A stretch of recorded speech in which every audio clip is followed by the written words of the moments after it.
Ал сәттілік пен достық әрқашан бізбен бірге, бақыт пен байлық біздің тағдырымыз. Ғажайып кеш, нағыз жеңімпаздар, нағыз көшбасшылар, ұлылар, даналар, данышпандар, әлемдегі ең сұлу патшайымдар, ханшайымдар. Ол рас, ол сізде соған лайықсыздар, ол сіздерге берілген нәрсе. Өмірлеріңізде бар, просто адасып жүріп ұмытып кеткенбіз екенбіз. Енді өздеріңіз тауып жатсыздар, жолдарыңызды ашып жатсыздар. Соған өте қуаныштымын. Енді кеше өз сезім сабағын өттік.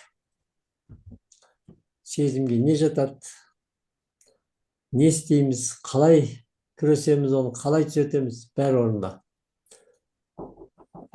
Бір секунд. Ашық кішкене. Сондықтан кеше үйрендік. Өз сезімнің қожайыны болу деген не? Не үшін керек? Кімге керек? Барлығына керек екен. Барлық адамға. Түгел.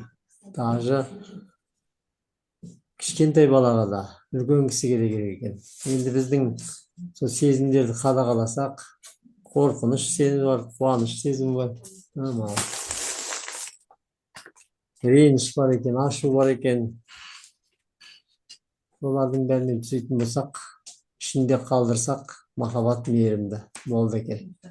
Барлығы жақсарар екен. Сол үшін біз сезімді қадағалаймыз. Негізі өмірімізді қадағалауымыз дұрыс екен. Әр сөзімізді, ойымызды, жүріс-тұрысымызды қадағалағанымыз дұрыс екен. Неге миллиардерлер миллиардер? Өйткені олар пландайды, әр күн пландайды. Ертең осындай план қояды. И жұмысы, басқа нәрсеге араласпайды. Басқа нәрсе. Егер ғалымдарды қарасаңыздар, ғалымдар чеге қағуды білмейді, пласко ұстау білмейді, шай қою білмейді, ештеңе білмейді. Олардың миының бәрі өз жұмысында. Бітті, басқа ештеңе білмейді. Киіну дегенде басқа қызықпайды. Олардікі бірдеңе ашу керек, көмектесу керек. Иә? Білесіздер ме? Сондықтан олар ғалым болды. Постоянно білім алып, ананың бір нәрсені қазбалай берсеңіз, тесіп шығасыз. Жетесіз соған. Кезінде бір компания, бір кісілер, бір адам, мықты адам, алтын шыққан кезде, жаңадан алтынның несі жоқтыға, бір жерді сатып алады, сөйерден алтын қазуды бастайды. Сөйтіп бірінші күрекпен қазады. Сөйтіп кішкене алтын шығады, қуанады. Енді бұған бізге үлкен қазу керек дейді да, барып келіп көршілер, таныстарын жинап, солармен ақша қосып, жинап, техника сатып алады.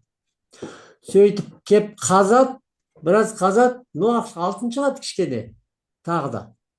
Қуанады, ары қаратай қазса жоқ. Сонымен қой енді бұл жерден шықпайды, болмады, біз банкрот болдық деп, қайттан техникасын бәрін біреуге сатып кетіп қалады. А басқа біреу сатып алады, келіп ойланады. Бұны енді білетін адамдардан сұрау керек.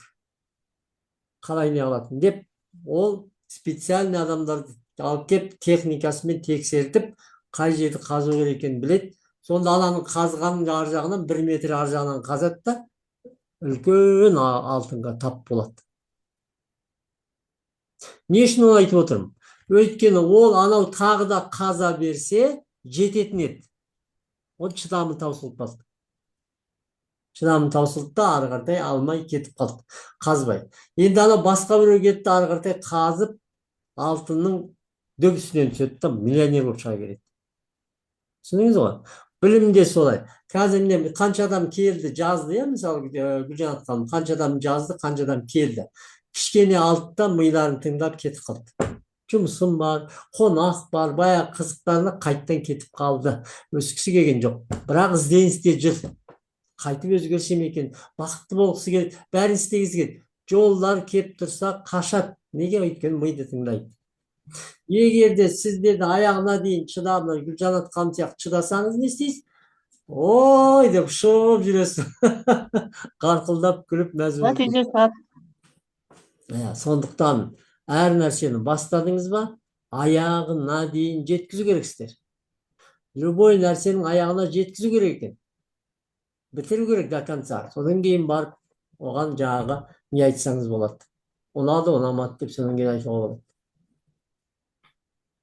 Ми, ми. Айтам тағы да. Мидың миы жоқ, оған бәрібір. Ол жалқау. Барғысы келеді. Бірақ мықты жұмыскер. Тағы да.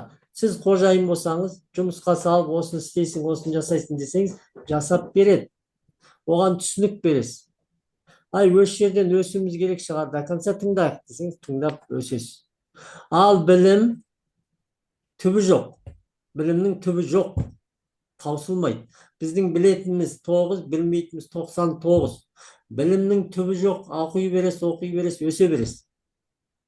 Сол сияқты біздің Әл-Фарабидің киносын көрдім.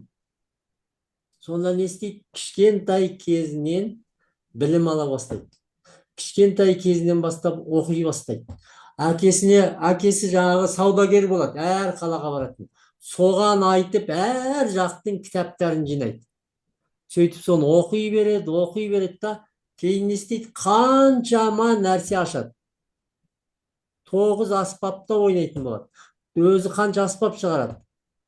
Қаншама нәрсені мынау уақыттың турасын шығарады ғой, есептеп. Ана адамдар адасып кеткен, әр күнде бір сағаттан адасып, 2-3 күнге ауысып кеткен сағат. Соны турасын шығарады ғой. Сөйтіп оны талай неге шақырады. Талай адамдар білім алады одан. Сол сияқты қазір біз білімді алатын болсақ, біздің миымыз біледі, не істеу керек екен. Сол білгенін істей бастағанда сіз өсе бастайсыз. Сол үшін қазіргі біздің білімдер жақсы нәрсені сіздерге үйрету. Ал оны көрдіңіздер, оңай екен, оңай. Главный бізде мейірім, махаббат, алғысымыз болса болды екен. Постоянно күліп жүрсеңіз, әр адамға махаббат берсеңіз болды екен. Кейбіреуге сұрайды, кейбіреудің қазіргі адамдардан сұрасаңыз, махаббат деген не десе, ол бір адамға ғана махаббат. Сүйгеніне, баласына, анасына одан артық жоқ. Қалған нәрсеге махаббат жоқ olur. Ал махаббат деген барлығына екен, барлығына. Любой, даже мынау өсіп тұрған өсімдік гүлге барып махаббат мейірім беріңізші, қалай өседі? Жайнап шығады. Малдарға, аңдарға, жәндікке де мейірім махаббатпен қараңызшы, сізге келіп жақсы жерге келеді ол. Өйткені сізден сондай энергетика бөлінеді. Сондай вибрация шығатын болады, күшті. Сол сияқты әлем махаббаты мол адамды жақсы көреді. Барлық нәрсеге, барлық жыбырлаған, қыбырлаған, ұшқан, жатқан, тұрған бәріне махаббатпен қараңызшы, ол өзіңізге, Алла тағалаға деген махаббат болады. Сондықтан өзіңізді жақсы көре бересіз, әлем сізді жақсы көре бастайды. Сол үшін күлеміз, өз ойыңыздың қожайыны боласыз, жақсы ойлап, жақсы сөйлеуді үйренесіз. Содан кейін тәніңізді тазалап алып, патшайым ұстап алып, сезімді қадағалап, ешкімге ренжімей, ешкімде шатағыңыз жоқ, ешкімде неңіз жоқ, не істеп жатса өз істей берсін, жасай берсін. Біз Құдай болып ағамыз. Неге сен өйтесің, бұлай істеу керек, бұлай істеу, үйреткіш біз өзіміздің қолымызда істемейміз, өзіміз жасамаймыз. Бірақ біліп алған нәрсені өзімізше үйретіп жүреміз. Сол үшін ешкімде шатағыңыз жоқ, өзіңізде. Анау Шәкәріміз атамыз айтқандай, біреудің мінін тергенше, жамандығын көргенше, өз бойыңды тазалап, өз ойыңды мазалап, өзіңмен алыс өлгенше деген. Сізде жақсарады, әлеміңізде только жақсылар келеді. Сізде күшті болады, әлеміңіз жақсарады. Әлеміңіз күшті болады. Әлеміңіз махаббатқа толады, сізде махаббат болса. Бірінші қадамды өзіңізден жасайсыз. Мейірім, махаббат, алғысты. Любой адамға, жауыңызға да жақсы сөздер айтып, жақсы сөйлей бастасаңыз, ол да сіз жақсы көретін болады. Сізбен дос болады. Оңай ма? Оңай. Бар жоқ солақ екен бізде. Ал біз қазір біліп аламыз, бірақ ертең істемей қоямыз. Оған ми, тәкаппар ғой ми деген. Қаша бастайды. Үйренбеген нәрсесі. Соны үйретуіміз керекпіз. Асау нәрсені де үйретіп мінеді адамдар. Асау аттарды да үйретеді. Мініп алып, түспей, тоқтатпай, қамшылап тұр. Сол сияқты миды да қамшылайсыздар.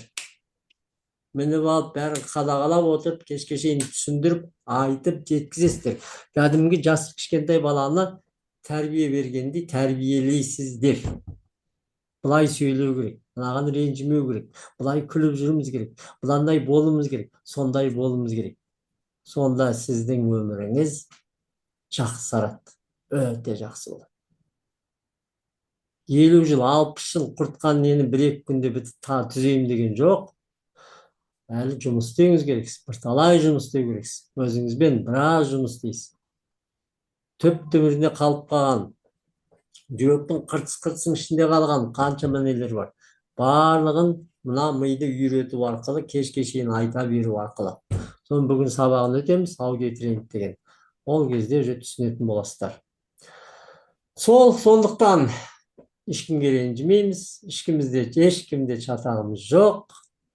Өзімізді түзеумен, өзімізді үйретумен өмір сүре бастайық. Ақшаға тақалмаңыздар, ақша өзі келеді. Ол сіздің барлық қандай мақсат қоясыз, соның ол техникасы. Келетін оның техникасы. Концентрацияны білімге жібереміз ғой. Бәрін білімге жібересіз. Бітті. Біле беріңіз. Ақшаны қоя тұрыңыз қазір. Ойламаңыз. Аш қаламды ойламаңыз. Егер бәрін дұрыстайтын болсаңыз, ертең тамақ жеуді тоқтатасыз. Кешке шейін тамақ жеуді тоқтатасыз. Рахат екен. Тамаша. Базарға барғанда ананы ал, мынаны ал. Жоқ, ұмытып кетесіз. Бір кішкентай нәрсе арасында жүре бересіз, сол жетеді. Ой, былай болады соң кейін. Өте керемет. Мен қазір соғым сойуды қойдым. Соғым сойып кешке шейін тоқтатып едім. Жылына бір 30-40 килограмм ет маған бұлай жетеді. Солай болады. Сондықтан сіз қадағалайсыз өміріңізді. Сіз ғана анаған тоқтатасыз, мынаны жақсартасыз, ананы түзейсіз, маған күлесіз, былай жүресіз. Болды. Только сіз қадағалайсыз. Барлық нәрсе сізге байланысты. Сондықтан бар жоғы ойды қадағалау, сөзді қадағалау, сезімді қадағалау, сонан кейін сау болып жасап, тәнді тазалап алып, жүре беру екен, бақытты болып, күліп. Енді бүгінгі сабағымызда аудиотренинг деген өте күшті сабақ, өте керемет. Қандай мақсаттарыңыз бар, қандай армандарыңыз бар, сол тез орындайтын сабақ болады бүгін. Сол үшін енді бірінші тағы да алғашқы сөзді, конечно, Шәмшия ханыма, өте бақытты жанға, өте ғажайып жанға, әлемге жаңадан келіп жатқан долларлық мультимиллиардершаға, әлемге жаңа танымал болып жатқан мықты патшайымға, мықты қаншайым, Шәмшия ханым, сізге сөз. Сәлематсыздар ма, құрметті бизнес әріптестерім. Қалдарыңыз қалай? Көңіл күйлеріңіз жақсы ма? Мен осы ширап келе жатқанымды сезем. Әлі толық ашылдым, лап етіп жаным жатырым деп айта алмаймын. Біртіндеп денемде шираптық пайда болды. Ура! Өзімді тың сезіне бастадым. Ура! Күлгеннен кейін мына алқымдағы қан тамырлары, мынау жилкалар бәрі қозғалады екен. Соны байқадым. Молодец. Мынау бойыңдағы сенің біз елемейтін, массаж жасамайтын дүниеларға қозғалыс кіріп, бәрі тіріле бастайтын сияқты. Соны байқадым күлгенде. Көптеген адамда бір физикалық процестер, құбылыстар жүреді екен. Соны байқап жатырмын енді анықтап. Алдағы уақытта енді тағы да жұмыс істеуіміз керек көп. Бұл енді бастамас қой. Әліппенің несін ашып отырмыз ғой енді. Бірақ ол әліппенің 42 әріптің бәрін тексеріп, оның түбіне кірген сайын өзіне тартып кететін білім бар деп ойлаймын мен бұл жерде. Себебі адамның өзінің жанымен, тәнімен жұмыс істеу арқылы үлкен жетістікке жететін алдымызда үлкен қақпа тұрған сияқты. Сондықтан бүгін күніне 2 рет жаттығулар жасадым. Таңертең салқын суға жуындым. Бірден түсетіндей жағдайым жоқ. Біртіндеп үйреніп жатырмын. Жақсы. Егер мен 18-20 болса бірден бетпен құлайтын едім. Қазір Жақсы. мен жасым 70-те болғаннан кейін біртіндеп үйреніп жатырмын. Жақсы, дұрыс. Сонымен Жігер мырза, сіздің неңіз біртіндеп өтіп жатыр бізге. Енді біз бизнес әріптес боламыз деген ой бар менде. Сол бізге кеңірек не берсеңіз, кеңірек ілім берсеңіз. Біз 8 жаттығуды өтеміз бірінші сабақта, әрі қарай не болады? Ертең Мүмкін біз тіл үйренуіміз керек шығар әрі қарата. Бізді не күтіп тұр? оның бәрі Алға походу келеді. қарай үшін не істейміз ал? Постепенно бәрі келеді. Осы тоқтатпасаңыз болды. Ертең 9 күні Салтанат ханым сабақ бастайды. Соған тағы жазып қоямыз сізді. Оған дейін бүгін демалысқа дейін лицензияны алып алыңыз. Өте тиімді бағамен, өте төмен бағамен алып алыңыз. Ертең маған рахмет айтасыз. Тағы 14 күн уақытыңыз болады. 14 күн ішінде ұнамады десеңіз, ақшаңыз қайтарылады. 100% қайтарылады. Ол қорықпаңыз. Өйткені біз сенеміз, сенген нәрсе бәрі жасалады. Ризамын сізге, Шәмшия ханым, молодец, күшті. Сізде мен өсіре алмаймын, өзіңіз өсесіз, бізден үйренесіз, жасайсыз, өсесіз. Тек қана іс-әрекетіңізді тоқтатпасаңыз болды, барлығы кетеді. Ал мен Гүлжанат ханым бар, сізге 24-те 7 көмектесеміз. Күні түні сізге қызмет жасауға дайынмын. Рахмет. Гүлжанатқа сөз берейін ба? Ол кісі автобуста келатырмын дейді, маған бере беріңіз, мен сабақты бастай берейін. Маған бере беріңіз, ол кісі автобуста келатыр, шығып кетті. Келесі сөзімді көшбасшымыз, біздің алдымыздағы шырағын жаққан, білімнің жаңа мұқабасын ашқан, бізді жақсы өмірге жетелеп келе жатқан, мәселе ақшада деп ойлаймыз дұрыс емес екен. Мәселе білімде, ілімде екен. Соны бізге жеткізген. Ақшаны ойлау ол надандық екен. Сен білімің, ілімің болса, сен ақшасыз қалмайды екенсің. Яғни, сенің бойындағы барлық қуат күштің барлығын оятып, соны іске асырсаң, сен жетістікке жетеді екенсің. Соған біздің көзімізді жеткізген Жігер мырзаға сөзімді беремін. Сөз ұсынамын. Қандай күшті! Қандай керемет, нағыз патшайымның сөзі.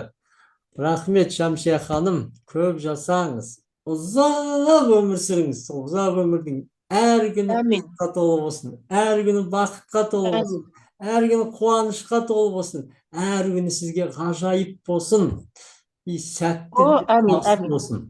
Әмин. Қуанып отырмын, разымын сізге, ризамын.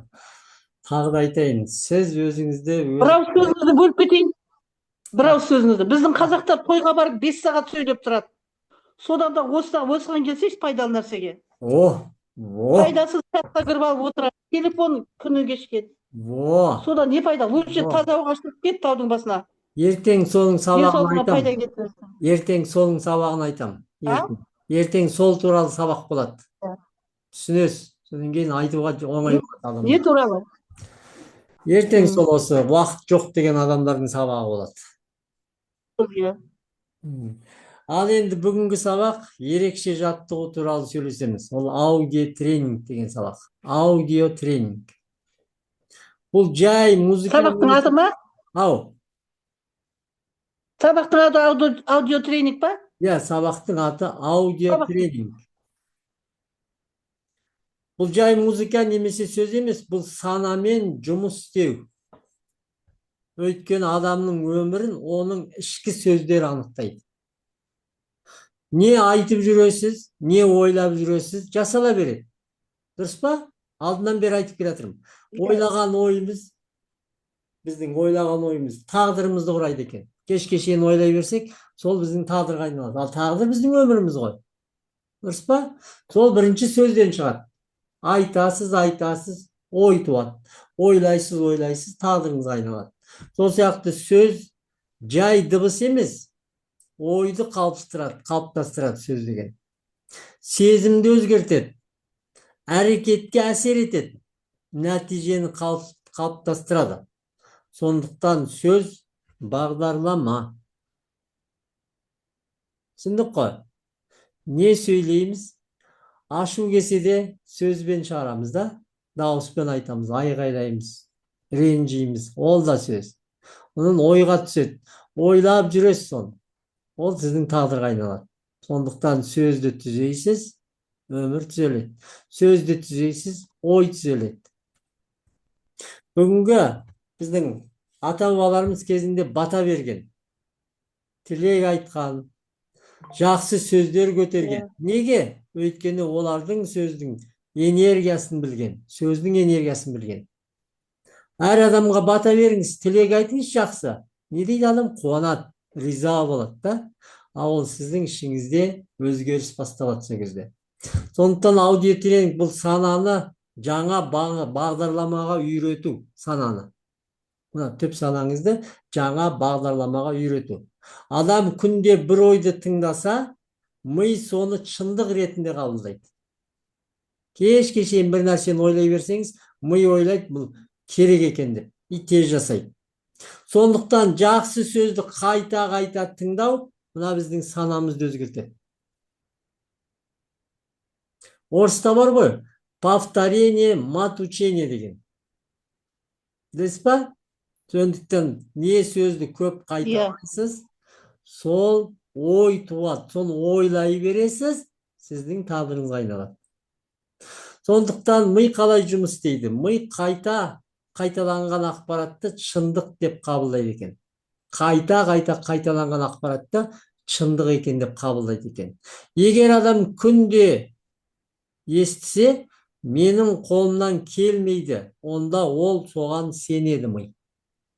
Күнде айтсаңыз, сенеді. Ал егер менің мүмкіндігім бар деп кешке шейін айтсаңыз, қолымнан келеді, мен оны жасай алам деген нәрсені кешке шейін айта берсеңіз, онда ми жаңа жол ашады екен. Жаңа жол ашады. Түсіндік қой, біздің ми қатып қалған. Баяғы ескі нелермен тұрып қалған, ешқандай өсу жоқ. Енді осы білімді ала берген сайын ми өседі екен. Ішінде жаңа нейрондар пайда болады да, көбейеді екен. Сөйтіп ол көбейгеннен кейін жақсы жұмыс істей бастайды. Жақсы жұмыс істегенде сіз жақсы нәрсені үйреткен сайын жаңа ми пайда болады. Жаңа жолдар ашады. Жаңа жетістіктер ашады. Жаңа нәрселерді көзіңіз көреді, и бәрін істей алатын боласыз. Сондықтан неге күнде тыңдау керек? Аудиотренингтің күші қайталауда. Сіздің жетістігіңізге жететін нәрсе күнде қайталау. Кезінде анау кунг-фу ненің несі мықты болды, анау Брюс Ли деген мықты каратист болды ғой. Сол айтқан екен. Брюс Ли ма?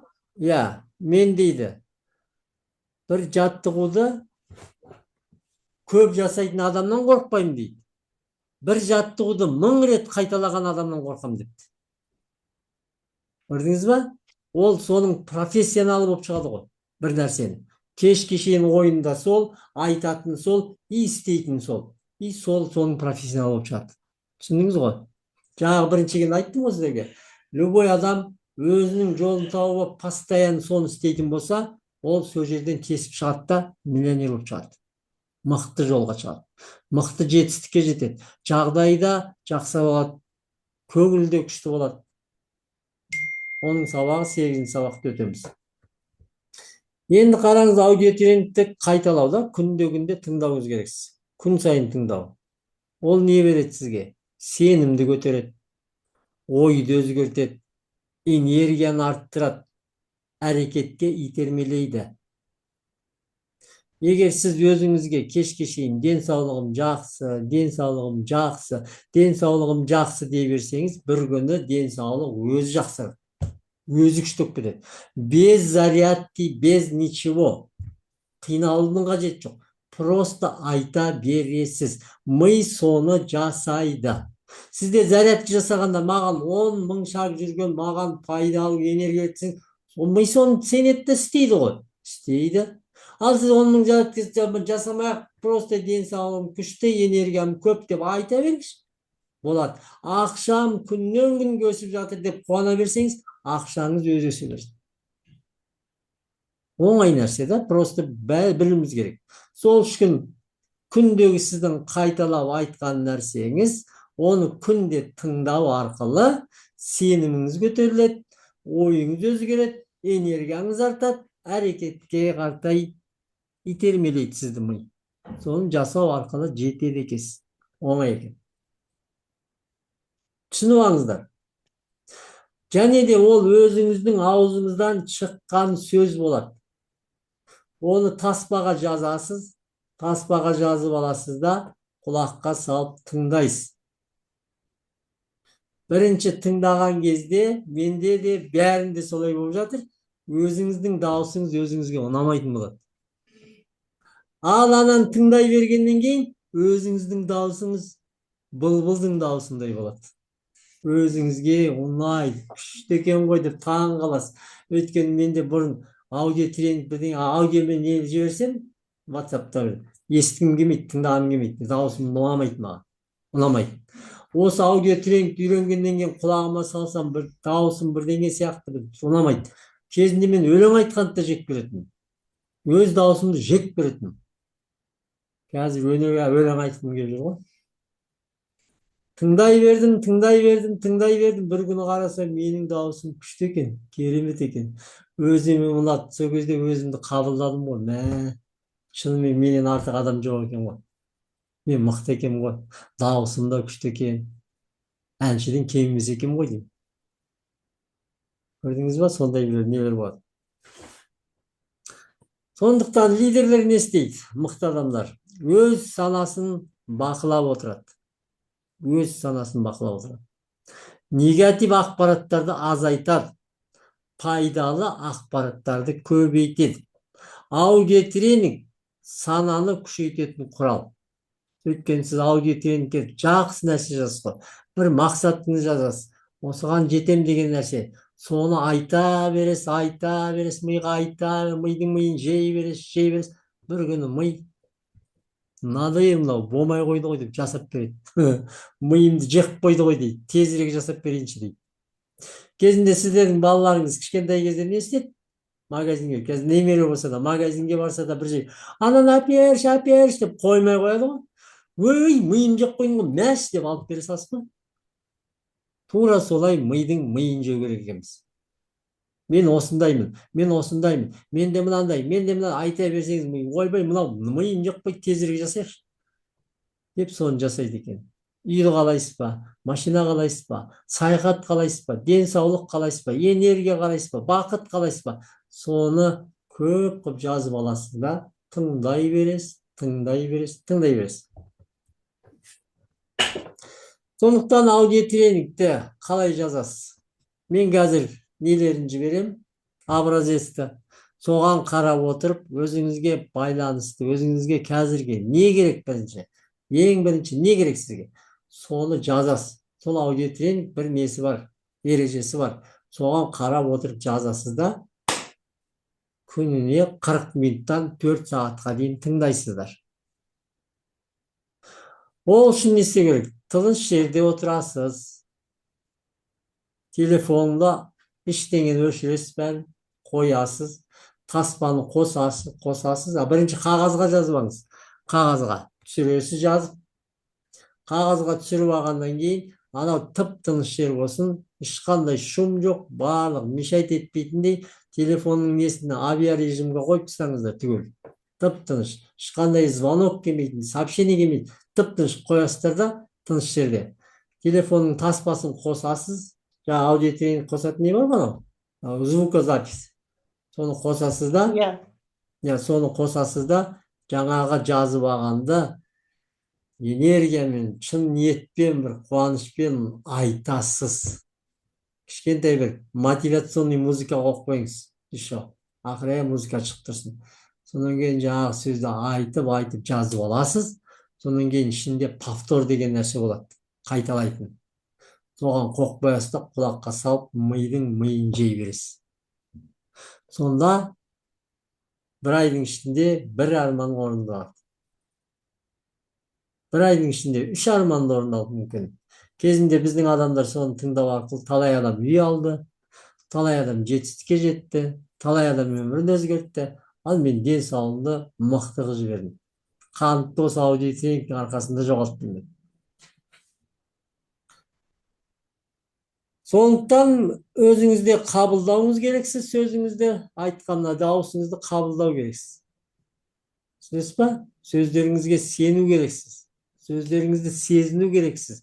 Сену керексіз және дауысыңызды қабылдау керексіз. Дауысты қабылдау үшін 1-2 күн тоқтатпай тыңдайсыз. Одан кейін жақсарып кетеді өзі. Сөз санаға тұқым. Қандай сөз ексең, сол өмір өседі екен. Сондықтан біз санамызды жақсы сөзбен қоректендіреміз. Сол үшін не істейсіз? Тыңдаңыз, қабылдаңыз и өзгеріңіз. Оңай? Оңай. Өзімізді өзіміз тыңдаймыз ба? Иә, өзіңіздің дауысыңызбен жазып аласыз да, құлағыңызға салып тыңдайсыз. Өзіңіздің даусыңыз өзіңізге өзгерісті күшті береді. Сондықтан сөз санаға тұқым. Дауысты әдемі, сөзіңізді бөліп кетейін, айып етпеңіз. Дауысты әдемі шығаратын дикторлар не? Ол сабақ бар? Упражнение арқылы дауысты әдемі қылып шығарады. Бар ғой. Актер оқытады. Бар ғой. Оны Фейсбукта Азамат Ханафия деген. Басыңызды оған қатырмай-ақ қойыңызшы. Керек жоқ екен. Просто қазір шын ниетпен, көңіліңізбен жазып, дәптерге түсіресіз да, шын көңілмен айт, дауысыңызбен өзіңе. Кәдімгі оны тренировать, бас қатырмай, шын өзіңіздің даусыңыз өзіңізге болады ғой, басқа ешкімге емес қой. Біреу сізді естімейді, оның керек жоқ. Диктовать етіп, бүйтіп жасап, бүйтіп жасандығың керек жоқ. Кәдімгі өзіңіздің табиғи даусыңызбен айтыңыз да, соны қабылдайсыз, болды. Керек жоқ. Сіз біреуге ненің алдына шығып аудиотренинг айтайын деп жатқан жоқсыз. Елдің алдына шығып айтайын деп жатқансыз. Сіз өзіңізге айтасыз. Өзіңізге табиғи даусыңыз жақсы. Табиғи. Ал диктор болғыңыз келсе, онда жаттығасыз. Диктор болсаңыз. Ол сөйтіп жазып болған. А дикторда неде өз табиғи даусыңызбен жақсы энергия шығатын болады.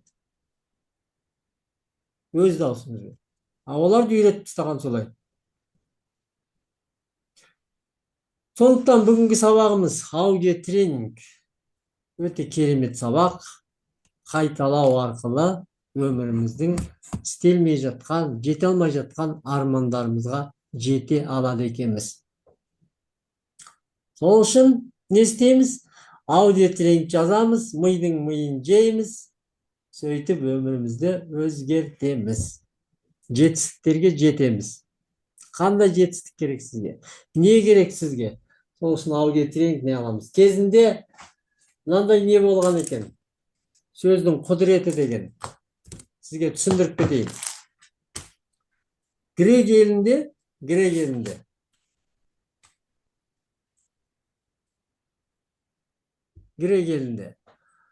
бір не болған екен? Адамдар осы Құдайдың тілі қандай деп сұрақ қойған. Бәрі білмейді. Білмейміз. Қай тілмен сөйлейді Алла Тағала? Құдай қай тілмен сөйлейді? Білмейді. Соны білейікші. Қайтып білеміз. Ойланыңдар, қайтып табайық білейік. Мысалы қазақша, грекше, орысша сөйлейді. Құдай қай тілмен сөйлейді? Оны білу үшін не істейміз? Давай онда жаңа туған балаға ешқандай сөз сөйлемейміз. Вообще айтпаймыз ештеңе. Ол қай тілмен сөйлеп кетеді екен, көрейік деген ғой. Жарайды. 3-4 баланы 3-4 бөлмеге қояды. Сөйтіп тамақтарын береді, астын тазалайды, бәрі күшті, бірақ сөйлемейді. Вообще сөйлемейді. Не болды деп ойлайсыз? Жартысы жетілмей қалған. Жартысы өліп қалған. Өйткені сіздің сөзіңіз құдірет. Сөз құдіреті.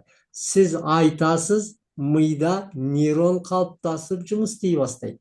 Сіз айтасыз, түсіндіресіз, балаға жеткізесіз, анау не, мынау не деген сұрақтарына жауап беріп үйретесіз, ол нейрондар өсе бастағанда бала өсе бастайды. Ал ешқандай сөз жоқ. Мида тып-тыныш. Немен өседі ол? Қайтып өседі? Бала түсінбейді, көргенінде түсінбейді. Айтпаса, оған түсінік келмесе, мида қозғалыс жоқ, сонымен жетілмей қалған. Кеуі қайтып кеткен. Көрдіңіз ғой, сөздің құдіреті деген. Енді сол ми ары қаратай тағы өссін десеңіз, аудиотренингке керегіңіз жазып алып айта бересіз, айта бересіз, айта бересіз, айта бересіз. Бір нәрсені қайталап істей бересіз, тесіп шығасыз.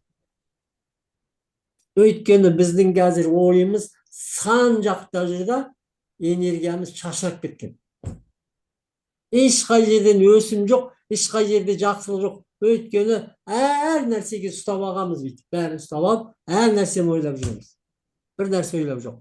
Ал неге миллиардерлер? Олар бірақ нәрсені ойлаған. Постоянно кешке шейін соған жұмыс істеген. Бір нәрсеге, бір жолда ғана болған. И содан өсіп шыққан. Неге олар айтпесе сетевойда жүрмейді? Неге ананы алып, мынаны істеп жүрмейді? Олардың бір нәрсені кешке шейін ойлау арқылы, кешке шейін соны айту арқылы соны өсірген. Міне, келесі өміріміз солай. Бір нәрсені ойлаймыз, бір нәрсені айта береміз, пока соған жеткенше. Оған жетесіз, екінші мақсатты қоясыз. Оны айта бересіз, оған жетесіз, үшінші мақсатты қоясыз. Бір аудиотренингке 3 мақсаттай жазуға болады. Одан не болу керек бізде? Мантра деген қайталау, кешке шейін қайталау. Аффирмация көзіңізге елестетесіз соны. Менде бар, болды деген. Алғыс, менде барыма алғысым. Денсаулығым мықтылығына алғыс айтам. Күннен күнге күшті болып жатқанына алғыс айтам. Міне сондай алғыс қосасыздар. Сондықтан сізде бары өседі. Сондықтан сөз сөйлеген сайын ой құралады, ой ойлаған сайын өміріңіз өзгереді, өмір өзгергенде әлеміңіз өзгереді. Бәрі оңай. Просто бәрін сөз сөйлеумен, ой ойлаудан, көзбен көруден, құлақпен есту екен. Главный бас. Мына бас. Мына бас дұрыс болса, қалған дене дұрыс, қалған әлем дұрыс.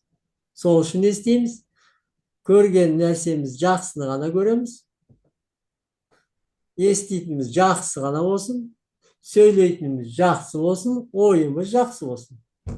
Болды екен ғой? Жақсыға ауыстырсаңыз бәрі өзгереді екен ғой. Сондықтан сол нәрсенің осы қазіргі берген жаттығудың бәрін бір тәртіпке қойсаңыздар, постоянно жасауды үйренсеңіздер, шынымен өзгеріс келеді. Айтам осыға, бір күнде, 10 күнде деген моментально өзгеретін нәрсе жоқ, бірақ сіздердің постоянно жасау арқылы, кешке шейін істеу арқылы өзгерте аласыздар. Тез жасағың келсеңіз, көп істейсіз. Көп ойлайсыз соны. Көп сол туралы айтасыз. Соған жетесіз. Чем больше, тем лучше деп орыстар айтқан. Чем больше соны ойлайсыз, тем больше сөйлейсіз, чем больше сол туралы, тем лучше жетесіз. Оңай ма? Жабжия ханым? Оңай, қарап отырсам. Иә, дұрыс. Қарап отырсам. Енді соны тәртіпке түсіру үшін не істейді? 21 күн тоқтатпай істейсіздер. 40 күн дейді негізі. Негізі қазақта 40 күн екен. Баланы 40-нан шығарса да 40 күн береді. Адам қайтыс болса да 40 күн береді. Сол сияқты 40 күн тоқтатпай істеу керек екен. Жаман нәрсені ойламаңыз 40 күн. Жаман нәрсеге жерік болмаңыз 40 күн. Жаман сөздерді айтпаңыз 40 күн. Тек қана жақсы ойлаңыз, жақсы сөз айтыңыз. Не керек сізге қазір? Ақша керек па? Ақшам, табысым өсіп жатыр деп жазасыз. Күннен күнге, сағат сайын, минут сайын менің табысым өсіп жатыр, көбейіп жатыр. Темірші. Денсаулық керек па? Денсаулық. Главный адамда энергиясы мықты болса болды екен. Бүткіл әлем энергияға тақалып тұр. Энергияңыз күшті болса, сіз барлық жақсылықты, мүмкіншілікті, молшылықты тартатын магнитке айналасыз. Түсіндіңіз ғой? Энергия тек жақсы адамнан шығады. Жаман адамның энергиясы жоқ. Ол шаршап жүреді, ол ренжіп жүреді, ол айғайлап жүреді, ол күле алмайды. Ал күліп жақсы ойлаған адам энергиясы жоғарғы деңгейде болады. Ол бәрін тартатын болады. Жақсылықтарды ғана.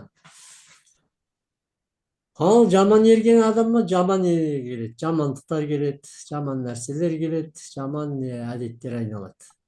Жаман энергия болады. Сондықтан жақсы энергияны көбейтейік, жақсы энергияны ұлғайтайық, адамдарға энергия, махаббат, мейірім тарқату арқылы барлық жағдайымызды жақсартайық.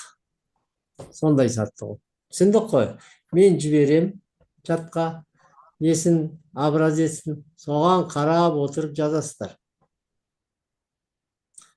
Менің денсаулығым сағат сайын тағы да жақсарды. Менің денсаулығым күн сайын тағы да күшті болды. Одан да жақсарды, одан да күшті болды деп миға сендіруіміз керекпіз. Сонда ми ойлайды екен, мә, мынау жасап алыпты, жақсы болып кетті, ойбай, мынаны тез жасау керек. Міне алғыс айтасыз. Алғысым шексіз, денсаулығым барына рахмет, алғысым шексіз. Әр күнім қызықты болып жатқанына рахмет, алғысым шексіз. Мен ризамын өміріме, жағдайыма разымын, бәріне разы болыңыз, бәріне риза болыңыз. Постоянно алғыс, махаббат, мейірім күліп жүре бересіз. Ештеңе. Біреудің өмірін тексермей ақ қойыңыз, біреудің өмірін аңдымай ақ қойыңыз. Не істеп не қойып жүр, ол да өзгереді ертең. Сеніңіз. Ол сіздің айнаңыз көріп тұрған.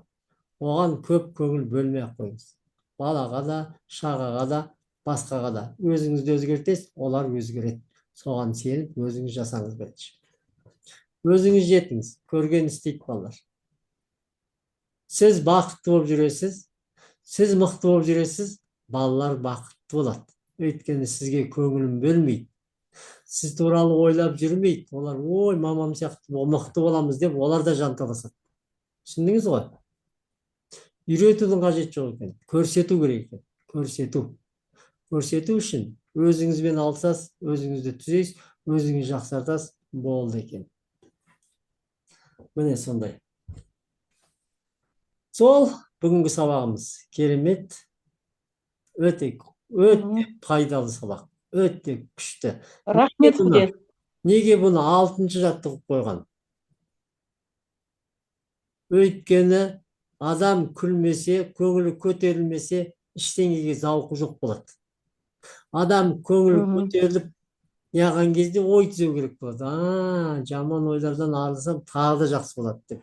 Ой түзейді. Содан кейін неге патшайым? Сізге сенімдік керек уже. Сенімдік. Патшайым сізге сенімдік береді.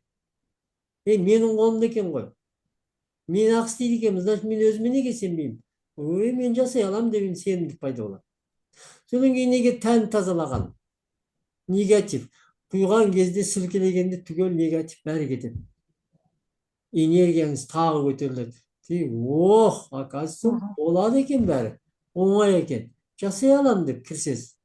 Содан кейін неге сезімді қадағалау? Енді бәрін жасап келіп, біреуге ренжи берсеңіз, энергияңыз тесік желек сияқты аға береді, тоқтамайды. Ал реніш бәрін тоқтатқанда энергия өзіңізде қалады. Өзіңізге жұмсайсыз, жолыңызға саласыз, керегіңізге ғана. Сол кезде сол жерде өсіресіз. Енді міне аудиотренинг қайталау арқылы барлық армандарды орындау болады. Қайталау. Мына біз тыңдай береміз, түп санаға тез жетеді. Тыңдап, сөзіңізді айтып тыңдай бергенде ой туады, ойлай бересіз. Менде мынау бар екен, менде бар деген ой туғанда ми түсінеді, түп санаға апарып, түп сана оңай. Сол үшін ішкі дүниеңізде қандай ой, қандай не, әлеміңіз тура солай болады. Айна. Сондықтан ішкі дүниені өзгертуіміз керек. Ішіңізде бостандық болу керек, еркіндік болу керек. Ешқандай қорқыныш болмау керек, күмән болмау керек. Менде бар деген нәрсе толып тұру керек. Ештеңені өзіңізден аямау керексіз. Түсіндік қой? Сол сіздерге келгеніңізге Шамшия ханым өзгертүүнү баштаганыңызга әлі де кеш емес. Сіздің алдыңызда 250 жасқа дейін қанша өмір қалды? Әлі 230, 170, 220, 170, 170. 170 жыл әлі өміріңіз бар да? О, Иә, болды. Қазірден бастасаңыз, ертең қаншама ел көресіз. Бүткіл әлемнің жер, домалақ жердің бәрін тесін көріп жататын боласыз, үлгересіз. Ана басқа планеталарды да көріп келесіз. Бәрі оңай болады. иә. Бітті солай. Ертең ары күн сол мақсатты көріп Жарайды. жетесіз. Сәттілік сізге, жақсылық. Рахмет. Ал түндеріңіз тыныш, ұйқыларыңыз қанып, Амин. мақсатпен жатып, арманмен тұрыңыздар.